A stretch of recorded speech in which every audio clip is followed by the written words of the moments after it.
Left. Lift up your right hand. Turn to your left. To your left. And give the other person a bit of a massage on the back.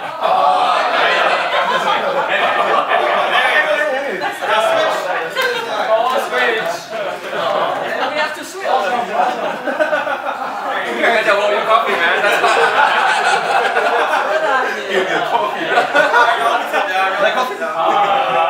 Thank you. So I thought I'd just wake you guys up a little bit like that. That's quite fun. So, my session is called We Don't Speak the Same Language, and we don't speak our customers' language. I'm going to ask, raise your hand up if you speak English. Raise your hand up if you parles français. Okay. Raise your hand up if hablas español. Okay. Several people. Wow. And raise your hand up if not big. Okay, big. See? All right. And raise your hand if you speak other languages besides that. Oh wow. So we got a very diverse group of people, right?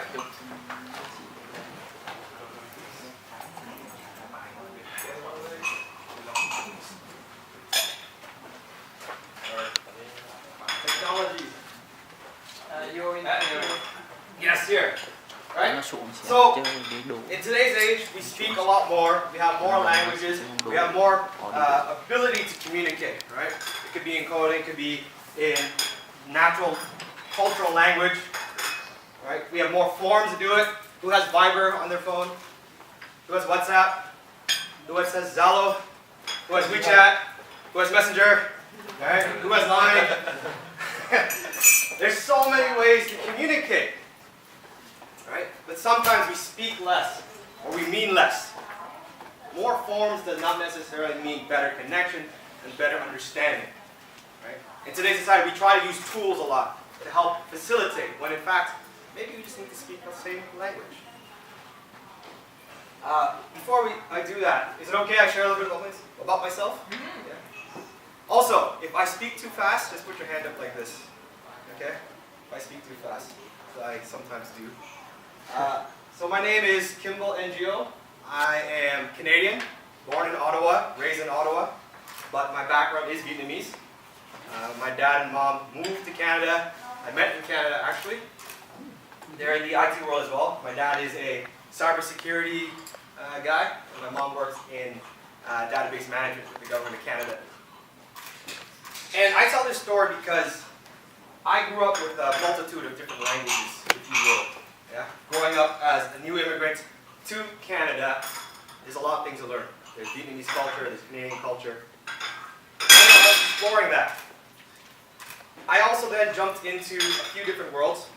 I was in the military in Canada for 3 years as well. I then did training in Canada. Then I moved to Singapore, investment banking. Then I got into alcohol distribution world. Then I got back into training, and now I'm here with you guys, working a little bit in the Agile world. To be fair, I am not that deep of an expert into the Agile world, but my world is in communications. Right? I work with all sorts of individuals and companies. Sorry. Okay. So I work with embassies, government official companies, government organizations, big banks, etc., helping on communication aspect as one of my roles. On top of that, I also work with Kianon, one of the sponsors here today. I help connect and translate some creative requirements from marketing agencies to our production team to create cool and exciting products for the clients. And of course, I also work with Phoenix Asia, Alex and Ty, on communication as well in the Agile space. So I want to share a little bit of story. It's a true story, but the facts are different, the names are different, the people are different. Basically, everything's different. But I'm sure you guys can relate. So I would like you to meet Bob. Bob's a Smurf. He is really good at what he does. Okay? He's a home designer, expert, if you will. He's actually a certified savvy practitioner. All right? He's worked on villages, big sizes, all sorts of different projects. and he works on small, interesting homes as well for the rich and the famous. So Bob here, knows what he does very well. He's been doing it for a very long time, right? And he has a different way of thinking about it too. Sometimes an artist, if you will, sits down and puts all his ideas together before sharing and unleashing. He wants to work in a savvy way. So he approaches his clients in the same manner. He talks to Francesca. She's not a Smurf, she's an elf. Okay? She doesn't speak Smurf as her first language, but as her second language. And she's hired Bob and his team to help design her house and her garden. She's very fashionable, but she doesn't know exactly what she wants yet. She has a good idea, she has lots of requirements, and there's a lot of back and forth. One of the things she did ask for was a Keresan Su, which means rock garden, but language being a possible barrier, Bob had a bit of trouble. So he goes around asking, trying to figure it out, because this is a day before Google. He finds out it's a dry landscape, and in his mind, the way she described it, it doesn't have much trees, it's very uniform, lots of bricks, and lots of rock kind of elements. So he's thinking actually a patio. A patio, nice layer, nice pattern, a bit of wood as where you sit, and then outside, it's all the stone marble. So he's having a bit of trouble with Francesca.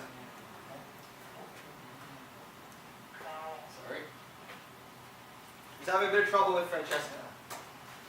So he goes back and he talks to his buddy Joshua. Joshua is also a Smurf. He understands the same language, he speaks Smurf, but he doesn't know anything about the savvy world, or does he know anything about home design. He's an accountant, right? He likes playing smoozeball, and he drinks a lot. That's what they do. They sit down at their bar and they talk, and Bob describes his frustration about Francesca. He's talking about, there's a language barrier, and she requires this certain type of foundation. There's all sorts of impediments because her and her team have all sorts of ideas. And as he starts describing his day-to-day work, Joshua just goes, I don't even understand. We both speak Smurf, but what are you talking about? What are you talking about? Can we just keep having a drink and just have fun? Darn, Bob is so frustrated. Anyways, he goes to work the next day, and he meets George. George is also a Smurf. Right? He's also in the home design world. Speaks the same language, understands the same industry, right? But he wants to work with a big plan first. He wants to make sure everything is designed, laid out, first things first, before they go in and build it up. Because he's really afraid that as it rolls, it takes too long, and then it possibly explodes into something unmanageable. And he wants to control that a little bit. So he asks that for Bob. He has a bit of lack of faith there. So Bob has a bit of frustration both with Joshua, Francesca, and George, right? Even though George and Joshua speaks the same language, and George also speaks in the same industry, lingo. Anyways, so he starts working and he meets his colleague Samuel. Samuel's a Smurf, right? He's also an expert in home design, but he's very creative, yet at the same time very meticulous in what he does. They both understand the savvy process, but he goes through a lot of details on the rock design. Okay, which angle, which design. He talks to clients. He says, okay, let me help her. She's really asking for this. She seems to be like that. And they argue. They argue because Bob wants to move quicker. All right, he says, be quicker, we'll give better value to Francesca because she needs it right away. But Samuel argues, well, it wouldn't be quicker, but we can't just make a decision without her. Right? She's not available, she's off making a shoot. Right? We should probably lay out all different options and guide her to it, because maybe she doesn't know. Right? Bob in his mind thinks, look, I know what she wants, I'm an expert, we get it, We'll just get a few designs, start popping things together, because I need to order the materials, I need to lay down the foundation, I need to get the contractors, etc., etc. Samuel's still not convinced, but he can move quick if he really wants to. If he wants to. So Bob faces several language barriers, as you can see. He goes to a communication coach. His name is Handsome John. And so on. Chats with him, right? He goes, well, Francesca is pretty obvious. There's a language barrier, right? Maybe it's not her first language. It's very easy. Learn her language, she learns yours, or look at different methods of communicating.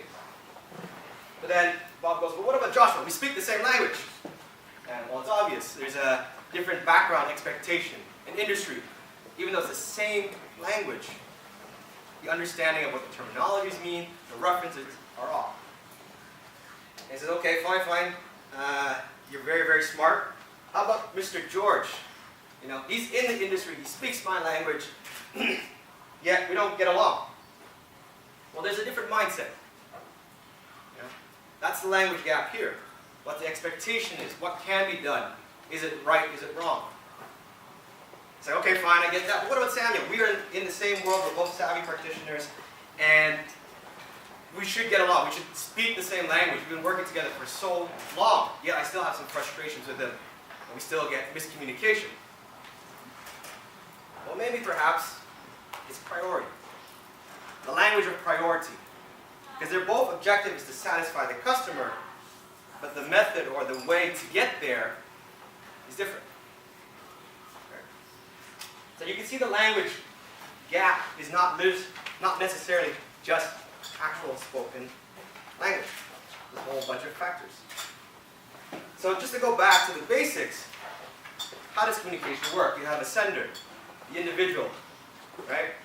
He has the receiver, the person who's receiving the information. There is the message that they want to share, and there's a channel in which you need to share. Right? You can use all the different senses to engage it. But when you send in a different manner, because you encode the message. Right? You have some sort of codec that translates.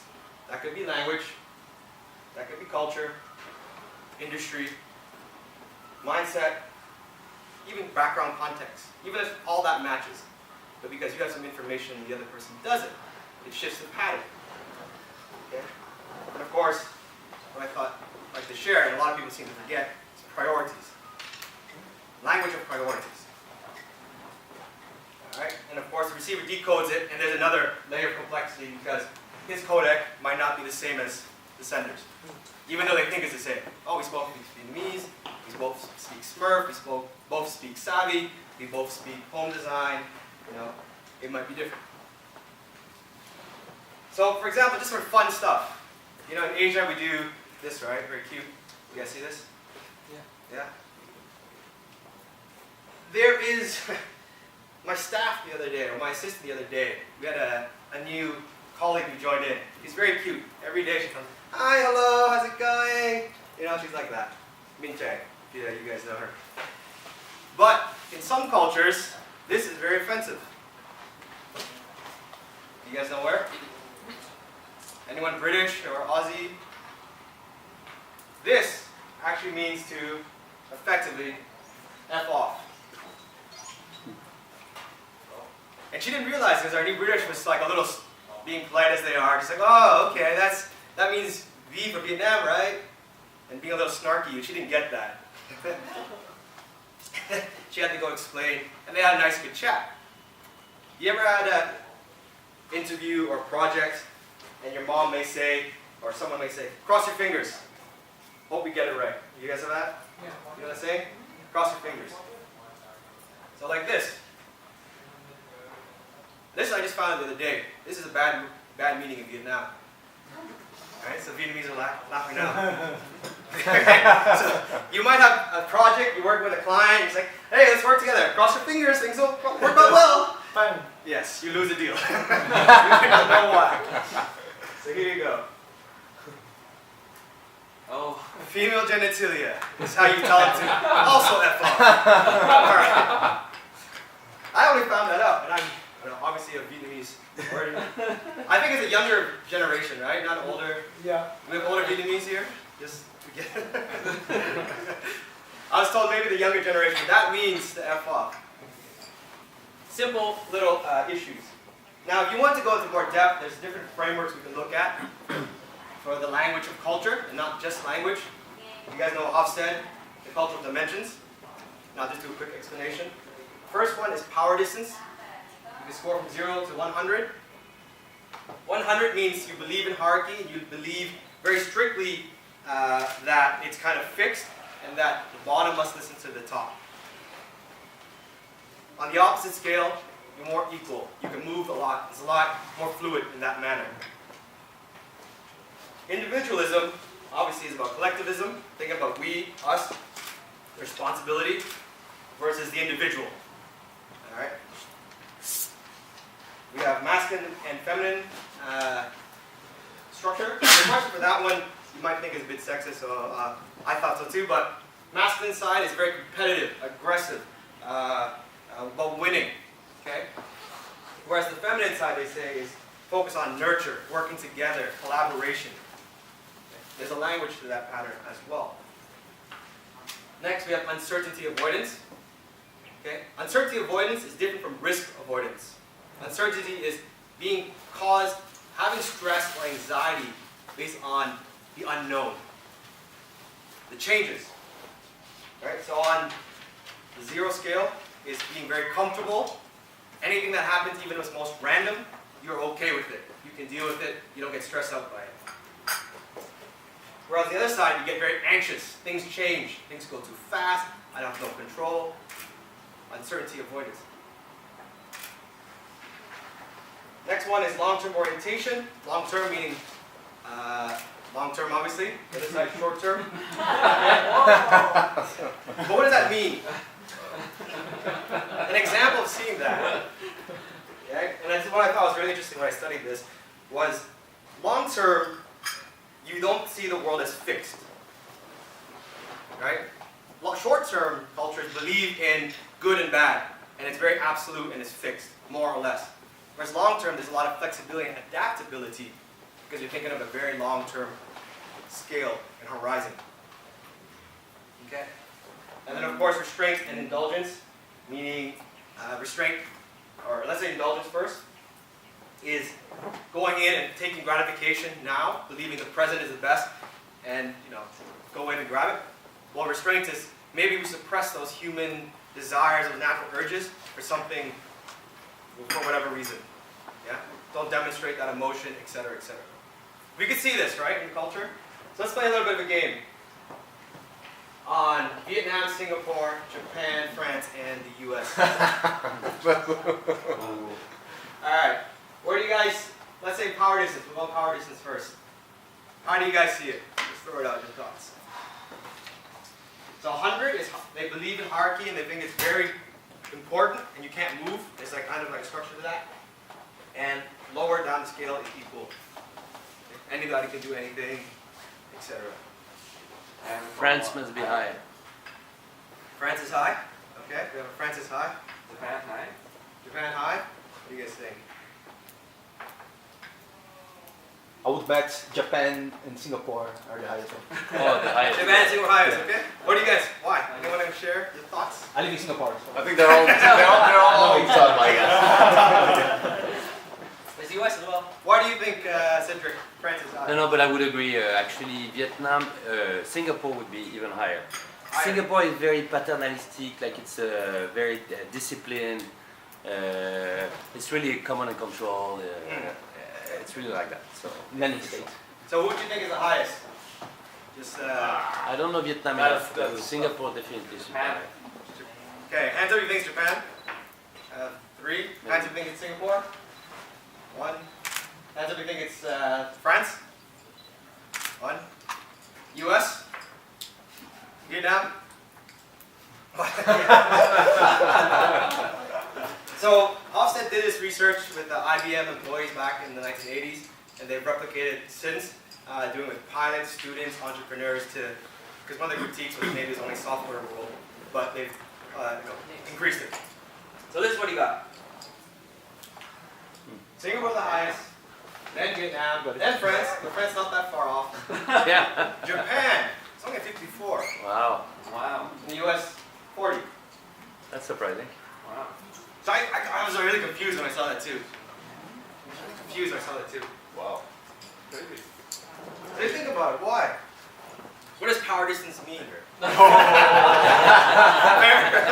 think this should have done 2010. They're all pretty high on the. Yeah, all above it. Singapore must be low on this one. On the masculinity, okay? Yeah, You I guys, guess so. thoughts? US high. US high. I think Japan is very high. Okay. Japan's very high. Let's see. That's the numbers. Wow. Japan's super high. Yeah. Right? So again, to me that's the outlier, right? Because Yeah. overtly, their display of their culture is not to have that. But internally, they are hyper-competitive. You can see masculinity by the expectation of how hard you work, how dedicated you are to working and competing. Long hours, things like this. Okay? In Japan, they do that a lot. There's a lot of competition about face. They might not show it, they might be very overt about it, but inside there is. That's why I see that's a very interesting outlier. Yeah? I think Japan for me is like always one that clicks. I'm playing along with Thailand as well, and Yeah. Thailand in the 20s. Sorry? Thailand in the 20s, the masculinity. Down low. Okay. I'll check it out for you later. How about uncertainty avoidance? Where do you guys think US would be the lowest here? Singapore. Like comfortable with They're uncertainty? very comfortable with it. They don't get stressed out. Yeah, Singapore is stressed out. Singapore high. Japan must be stressed out also. Japan must be. Japan's Japan and Singapore should be the highest. Yeah. You guys, what do you think? How about France? You guys No, say- they're low. supposed to be high. France, high? No, I no, say no. I say yes. I would say no. Québécois says yes. They can, and a French yeah, say no. they can take Yeah. they can take uncertainty. French is high? No. Okay. What do you guys? Okay. Why? Actually, just want to hear your thoughts. Come on, we do revolution. We're okay with revolution. We're okay with disrupting the system all the time. No problem.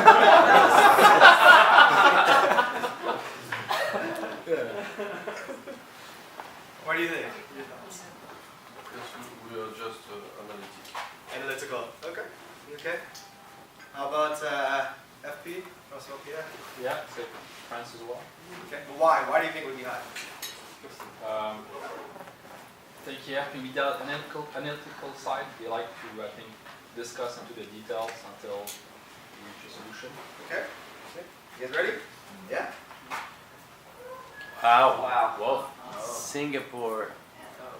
So Singapore. Comfortable with uncertainty? Outliers there, right? Singapore only 8. That's very surprising. Why do you guys think Singapore? Who said Singapore? Why? Tell me. Historically, maybe? Just ask me. Like they want to have like all the stuff written out, right? That's the uncertainty avoidance, not risk avoidance. Okay. I made it very clear. So uncertainty avoidance is different from risk. What do you think? Oh. They avoid risk, is it? Yeah, so being low on the spectrum means you are. Comfortable with changes and uncertainty. So, I do not. so that would mean Singaporeans are okay with uncertainty, okay with risks. That is very surprising. That sounds complicated.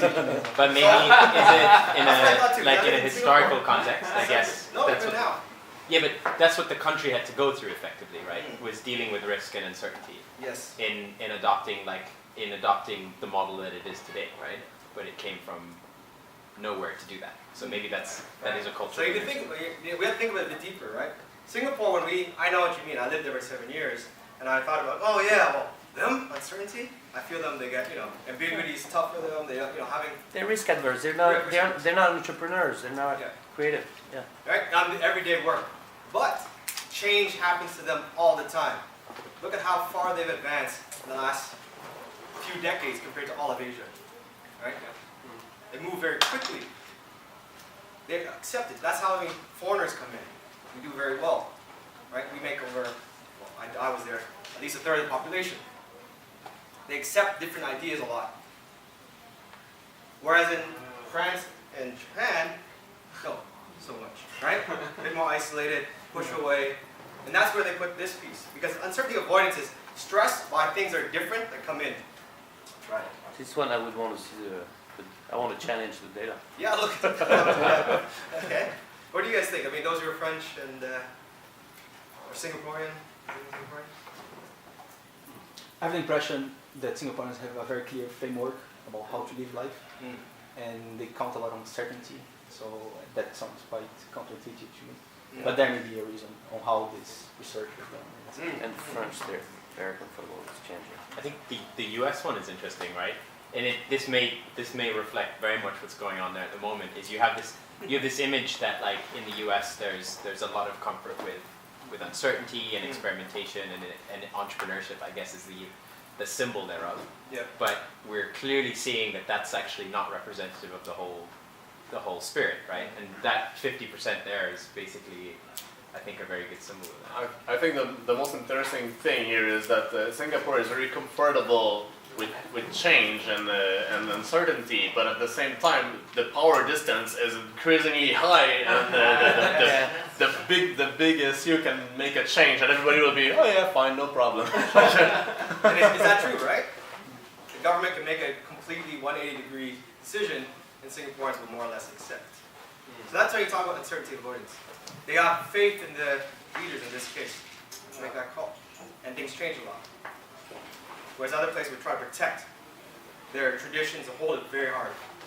You think about Singapore, very Chinese driven back in the day. And now, it's very different, right? Is this at the individual level or collective level? Collective level, yeah. Okay, so that's probably why we look at it differently. And I also, when I suggest people who work in Singapore, think about the Singaporeans we meet and work with and the average. Yeah. Same with the Vietnamese American friend.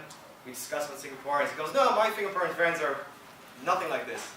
And then we start working with some average Singaporeans, and he gets super frustrated. He's like, I've never met Singaporeans before, by the sounds of it. Okay? Because unfortunately, Singapore does have a class that comes out of that, right? They segregate your tiers quickly. And for us, we probably meet white collars, go to university, and have a certain style of thinking already, certain language pattern. Long-term orientation. Think you guys would just share that? Yeah? Okay, you can see that? And then indulgence and there. Alright. Anything interesting? Any other thoughts for you guys on this one? Before I rush through the next? Yeah? Alright. So one other language I want to share about that I like to talk about is, and one that we always forget. Culture is the easiest, most overt, because we can see it. But to me, one of the biggest ones is priorities. Because Canadians will fight Canadians, Americans fight Americans, French will fight the French. We all have fights within our own teams. And we're pretty much, more or less, grew up in almost exactly the same environment. So where is the language gap? Right? So we know about bosses and positions different. We'll talk about peer-to-peer. And to me, the language is in priorities. There are a variety of priorities I'd like to share. I'll just toss them out here. Okay. When you have a position, your priorities, languages, action, results, challenge, be very different from your person who has a priority status of stability, showing sincerity and support, or relationship. So when Bob talks to Samuel, they might be thinking the same outcome. High quality for the Francesca, right? But the way he talks about it, let's just move quick, we can get going, it's good. Whereas he might say, well, I think what she really wants is stability. She wants to have us be there to help her out, be there hand in hand, and make sure we get a lot of details so she can make a decision. So when we think about Agile, we think about our conversation with our colleagues, and we think about the bosses. I know we decided as business equals money, but that might not be the case. That might not be the priority. Okay? Staff, maybe I don't want more free time, or I want to work on something interesting. That may not be it. Maybe they just want to have something really fun. Or maybe they just want to go and learn something new. So when you shift your language pattern, when you try to convince them, use this as an understanding. Right? You guys get it? It's hard when we talk about it, and I go through coaching sessions, I can really help review that. Say, okay, think in that person's shoes, what they want. Yeah? If they want to make sure that business goes smoothly, when you put new features out, you do whatever new project implementation. We might be pushing, we need to go quick, agile, fast, iteration, blah, blah, blah. But that may destabilize. So this person down here just rejects it completely. So Agile, the framework we work, try to address all these priorities, right, when we do that framework. oh, that's why we do releases, that's why we do reiteration, retrospectives, to make sure there's no big instability, for example. But we hit the same thing as going fast with the results, right? And we're moving forward in action. Versus one method would be, let's just do everything perfect first, down here, then we show you, which is very accurate. There's no major changes unless it's approved and everyone's happy. You know, it took a lot of time, and et cetera, et cetera. Okay. So a lot of the times I hear you guys talk about the challenges. To me, I hear language problems in priorities. How to talk to your boss, how to talk to the client, how to talk to your colleagues. Okay. Even your family members. Right. It's all slightly different. So I was going to try a quick game, but I'll just do this. Okay? They might be very different levels of priority comparison. And we might have clashes because of that. But if we speak in that same language, you know, if Bob talks to him, actually, yeah, if we do it quickly, we can actually ensure that the quality is there, better and faster, because we involve the client, for example. So you're not just going against your wishes. But if Bob said, oh, I know what's best, you know, he could be completely right. He may know exactly what Francesca wants, but using that language pattern, I know what's right, don't worry about it, we don't have to consult her. We may push Samuel to say, well, no, we should consult, support. All I do is change that language pattern. Right? Instead of, yeah, we will involve her. Let's give her the recommendation based on our expert opinion. We have high probability that these are things that she wants, and we'll walk her through it hand in hand. And Samuel will probably feel a lot better about that change in direction or taking action in that method. So going back to it, right? Senders have a lot of different channels they can use. Obviously, we can draw, we have music, and of course, social media is the plethora of those kind of things. Yeah, there's a lot of channels, but there's, you know, we're still missing other languages, right? That's just simple, some of the more basic channels. So the model I just talked about is called the SNCR from Berlos. Talk about, you know, where we get the source of information from, our codex, if you will. Okay, how we construct that message, how do we send that across, and what channel, and how the other person may have their own codex to receive it. So that's where the complexity comes in. He has an interesting saying: meanings are in the people, not in the words. Right? Often we think that I say it, therefore they must understand it. It's actually all about the person and how that person receives. And we have to change our language to match that pattern. Alright? And just more fun, and I guess I'm running out of time, but whenever two people are speaking, just to give you a bit more complexity, there's actually 6 people involved. Make sense? Yes. 2 people speaking, 6 people involved. Now let's go why. Okay? So there's Bob. Who's 6 people? There's just Bob and Samuel. There's Bob. There's what Bob thinks of himself. One person. There's what Bob thinks of Samuel. And then there's what Bob thinks Samuel thinks of him. Okay, several layers. And all that impacts his thought processes. Okay, his codex, how he communicates. Add to the fact that, well, Samuel has the same thing. There's your 6 people. So there's a lot of chances for miscommunication and language mistakes. So the mistakes I often see, we forget to look at other aspects like body language. Right? We expect similarity in language and culture. We assume that we have the same priorities just because we're in the same roles. Okay? We fail to consider context. We don't invest enough into getting clarity and understanding. Instead, we allow and we rely on the medium or the channel or the framework too much. And you know, Noah was talking about it earlier, right? We just follow the motions of the process without really understanding it. Perhaps we forget that we're not as good as we think when we communicate, and there's a million and one ways to interpret. That's why I like this guy. He had a very interesting motto. Communication usually fails, unless it's by accident. A message can be interpreted in several ways. It will, so it causes as much problem as possible. And there's always somebody who knows better than you do. All right, there's always somebody who knows better than you do what you actually meant yourself. We get that, right? Sometimes we jump in before our customer. I know this. I've seen it already. We're that person who knows better than the client. for example. All right, so there's language, there's mindset, industry, there's priorities. Now, I suggest we go out and we learn how to communicate better in different languages. But people say, well, that's not me. If I speak my way, I should be my way, right? And I feel inauthentic. So I say, consider this. When you ride a bicycle the first time, you can't balance, right? You don't feel inauthentic, do you? Just because you don't know how to do it. You feel discomfort. And there's a clear guideline difference between discomfort and inauthenticity. Inauthenticity is going against who you are and your own values. Discomfort is, I'm just not sure I can speak that same style of language, have priorities, etc. Right? And that's the biggest barrier I see to communication. So consider that.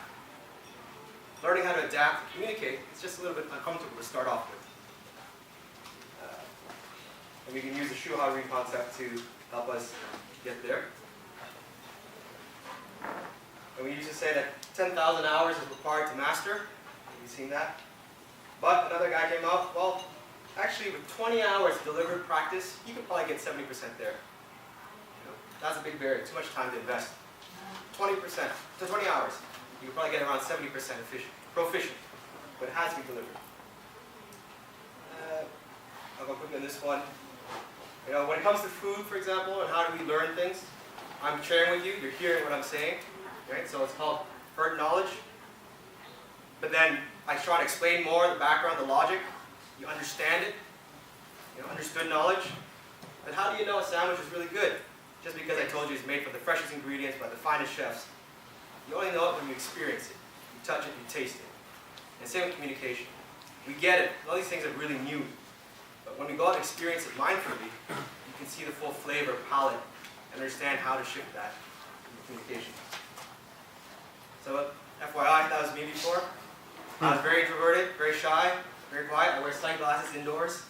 Okay? Very sexy, yeah. And sad. So it's very possible. Okay? It's very possible to shift if you wait to deliver. I have an example. And just for fun, and off of that kind of high note, we're going to watch a quick video. See how, same language, everything, it's still about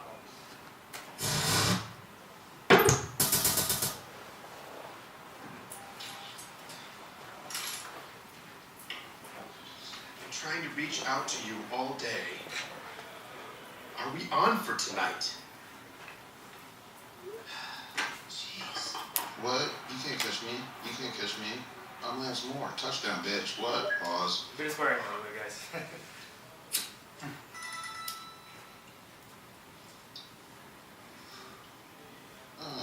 Shoot. Keegan's been texting me. Sorry, dude. Missed your texts. I assumed we'd meet at the bar. Whatever. I don't care.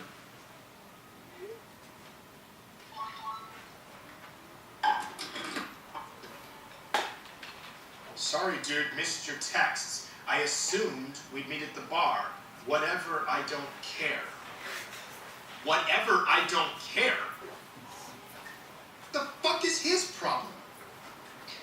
Do you even want to hang out? Do you even want to hang out? Oh, that's considerate. Like I said, whatever. Like I said, whatever. Fuck this guy. Jesus, you are fucking priceless. You're the one who's fucking priceless. This motherfucker right here. Oh, you must have. Okay. Okay. You want to go right now? Guess I can do that. Okay. Okay, let's go. He said, okay. Okay, let's go. All right. You know what? You know what? You want to really do this now? Keegan, you nut. You're not putting me out. Fuck yeah, let's do it. Oh, you fucking asshole. First round's mine. Oh, no. Oh, no, there ain't gonna be no rounds, asshole. It's gonna be a fucking street fight. No! Buddy! Like I said, first round's mine. A beer and a gimlet. For my partner, right? What's that? I got you a baseball bat.